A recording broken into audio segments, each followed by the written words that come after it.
Once upon a time, in the village of Umuaka, nestled among the rolling hills and lush forests of southeastern Nigeria, where the winds whispered secrets of the hood, lived a mother and a daughter, Ngozi, Choma's mother, wise beyond her years, had seen many moons pass, and knew a time was drawing near.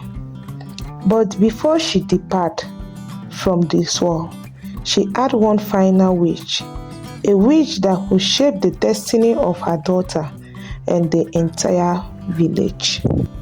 Ngozi, with a gentle voice, "My dear daughter, my time is near, but before I leave, I must make a request of you.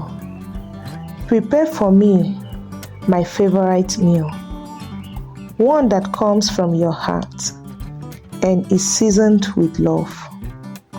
Only then will I be able to bless you with the gift of life.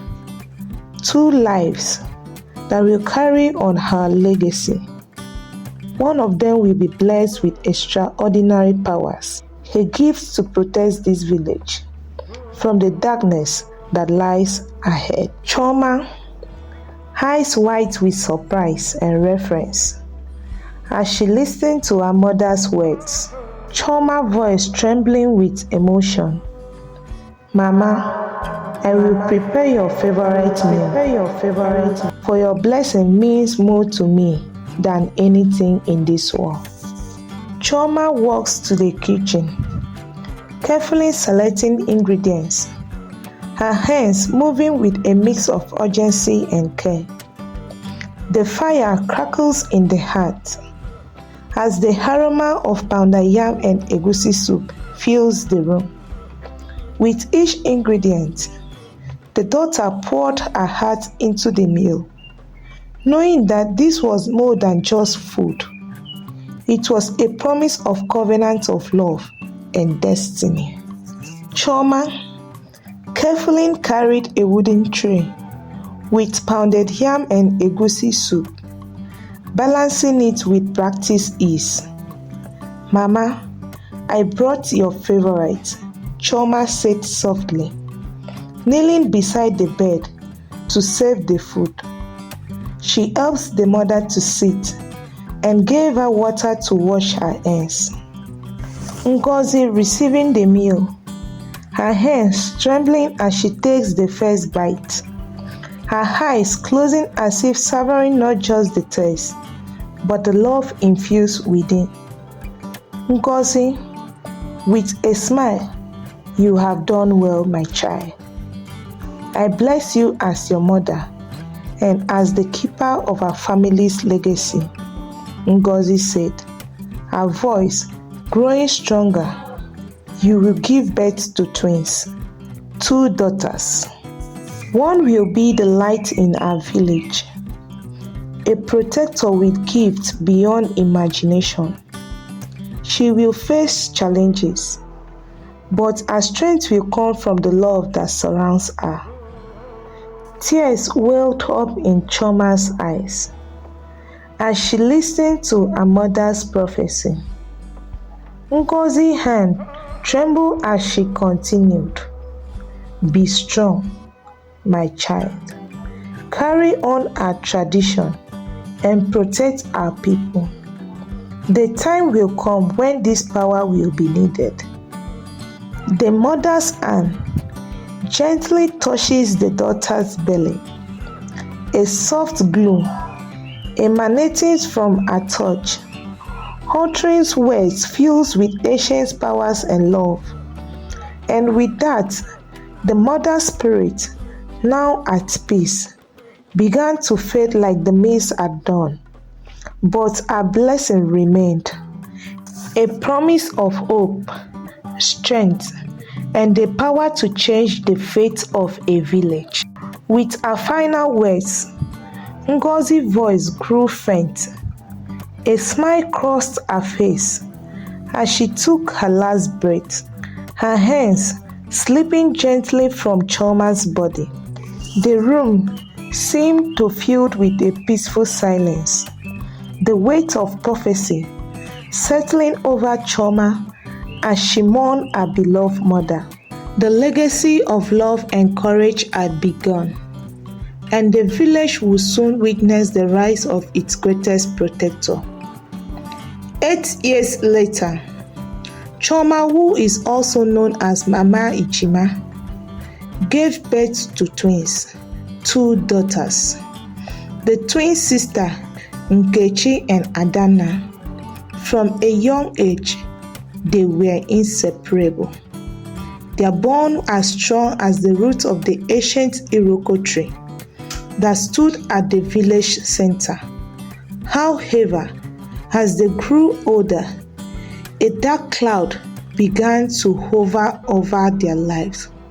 Nkechi was known for her warmth and kindness, always eager to help her neighbors and family. Adanna, on the other hand, was a quiet and enigmatic figure. Striking beauty was matched only by the mysterious aura that surrounded her. Whispers began to circulate in the village, with some claiming that Adanna possessed otherworldly powers. One evening, as the sun dipped below the horizon, painting the sky with hues of orange and pink, Nkechi found herself sitting with her best friend, Ekene, by the village stream. "Nkechi, have you heard what Olama has been saying?" Ekene asked, her voice tinged with concern. Nkechi sighed, her eyes reflecting the fading light. "Yes, Ekene, I hear the rumors every day. They said my sister is a witch, but I know Adanna, she is not a witch." As they spoke, Adanna appeared, her presence as silent as the even bliss. She smiled faintly at her sister and Ekene, her eyes holding a depth that seemed to pierce through the rumors and fears. "Let's go home, Nkechi," Adanna said softly. "Mama is waiting." Their mother, Mama Ejima, was a pillar of strength and wisdom in the community. She loved both her daughters deeply and did her best to shield them from the villagers' harsh words. That night, as they gathered around the hearth, Mama Ejima spoke to them in a tone filled with both love and worry. "My daughters, the villagers do not understand what they fear. Adanna, you have a gift, and it is up to us to use it wisely and not let their ignorance tear us apart." The next day, as the village bustled with activity, Chief Obi called for a meeting to address the growing unease. The village square was filled with people dressed in colorful traditional attire, their expression a mix of curiosity and apprehension. Nkechi stood by Adanna's side, her heart pounding with a mix of fear and determination. "People of Umuaka," Chief Obi began, his voice commanding attention, "we are here to discuss the rumor surrounding Adanna. We must seek the truth and not let fear cloud our judgment." Olama, unable to contain her suspicions, stepped forward. "Chief Obi, strange things happen when Adanna is around. We cannot ignore this." Chief Obi raised a hand to silence the murmurs. "We will hear from everyone and we will judge fairly." As the villagers spoke, Nkechi's mind raced. She knew she had to stand up for her sister. Taking a deep breath, she stepped forward, her voice steady and clear. "Chief Obi, my sister is not a witch. She is kind and she has never harmed anyone. Fear makes us see things that are not there. We must remember our humanity and not let baseless rumors divide us. The village fell silent, and for a moment, it seems as if the weight of Nkechi's words hung in the air, challenging the fear and suspicion that had taken root. The story continued to unfold as the villagers of Umuaka confront their fears and learn to see beyond the rumors. Nkechi and Adanna's journey is filled with challenges and moments of growth, reflecting the complexities of love, fear, and acceptance within their cultural setting. As Nkechi's words echoed through the village square, a wave of rumors rippled through the crowd. Chief Obi raised his hand once more, calling for silence. His wise eyes scanned the faces of the villagers, many of whom were torn between fear and the desire for fairness. We must not let fear govern our actions, Chief Obi said, his voice firm yet calm. Nkechi has spoken from the heart. Let us take this time to reflect and seek understanding rather than hastily judge. With that, the meeting was adjourned and the villagers dispatched, leaving Nkechi, Adanna, and Mama Ijima to walk home together. As they made their way through the winning part of Umuaka, the tension in the air was palpable. Thank you for standing up for me, Nkechi, Adanna said softly, her eyes filled with gratitude and sadness. We are family, Adanna, Nkechi replied, squeezing her sister's hand. We will get through this together.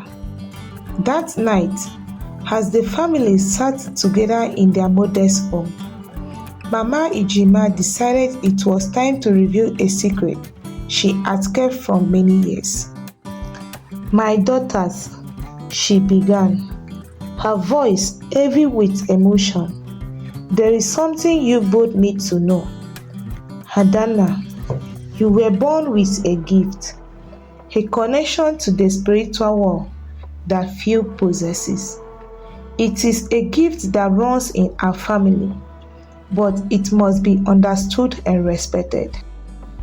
Nkechi and Adanna listened intently as their mother recounted the history of their lineage, a tale filled with both wonders and caution.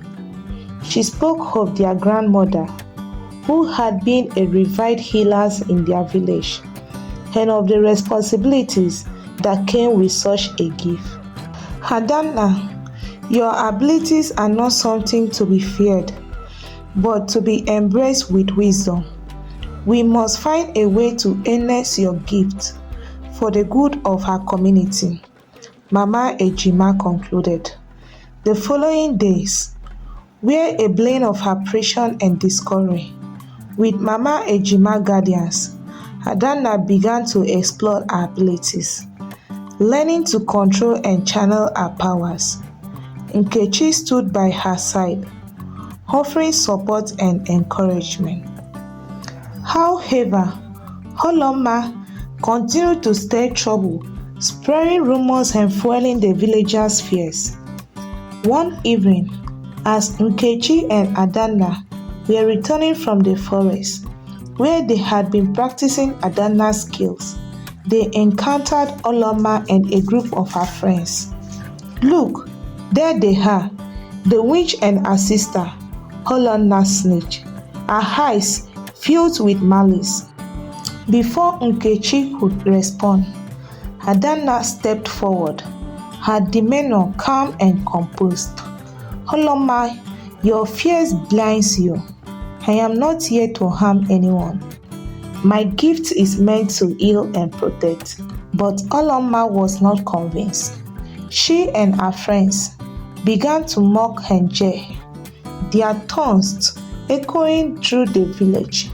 The situation escalates, drawing the attention of more villagers who gathered to watch the confrontation.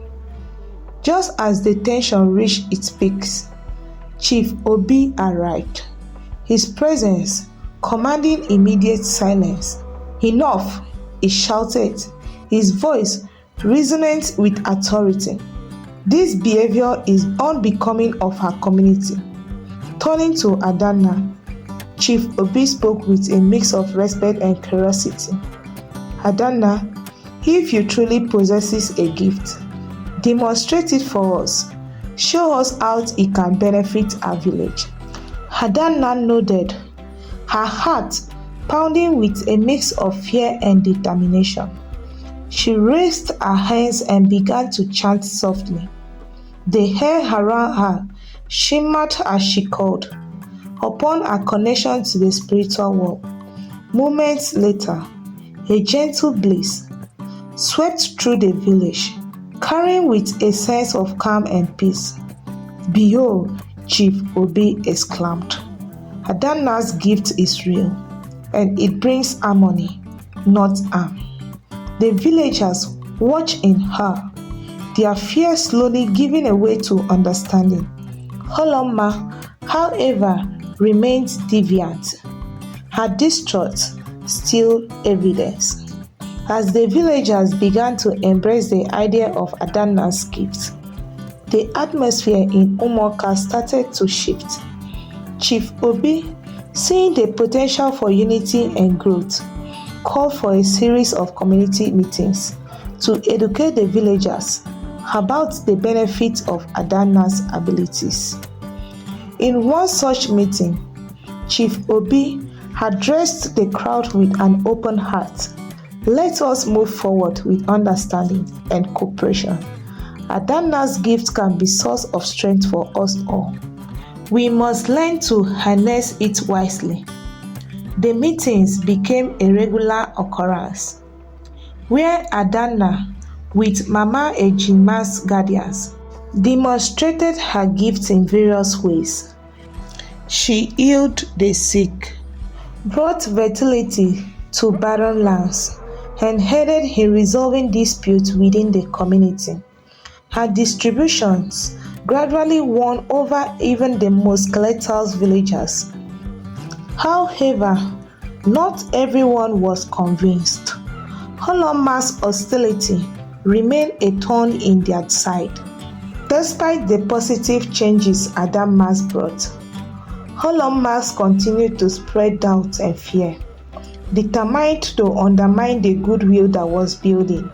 One afternoon, as Adanna and Nkechi were preparing for another demonstration in the village square, Olama approached with a new plan. "If you truly believe in Adanna's power, then let her prove it in the face of a real danger. There is a severe drought affecting our neighboring village. If she can bring rain, then I will accept her gift," Olama challenged. Chief Obi, though wary of the potential risks, saw this as an opportunity to solidify the villagers' faith in Adanna.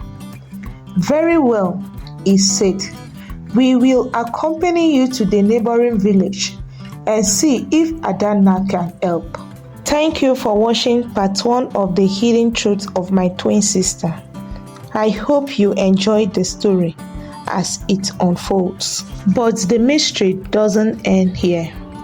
As you've seen, Adanna's powers have already caused tension and fear. What do you think will happen next? Especially now she has full control of her abilities. Will she stick to the purpose of the gift? What's your take on their journey to the next community? What about Olama? How will she react to the growing suspicions surrounding Adanna, especially as their bond deepens? Let me know your thoughts on the comments section. I can't wait to hear from you. Don't forget to like, subscribe, and hit the notification bell so that you don't miss the part 2 of this very story. Thank you.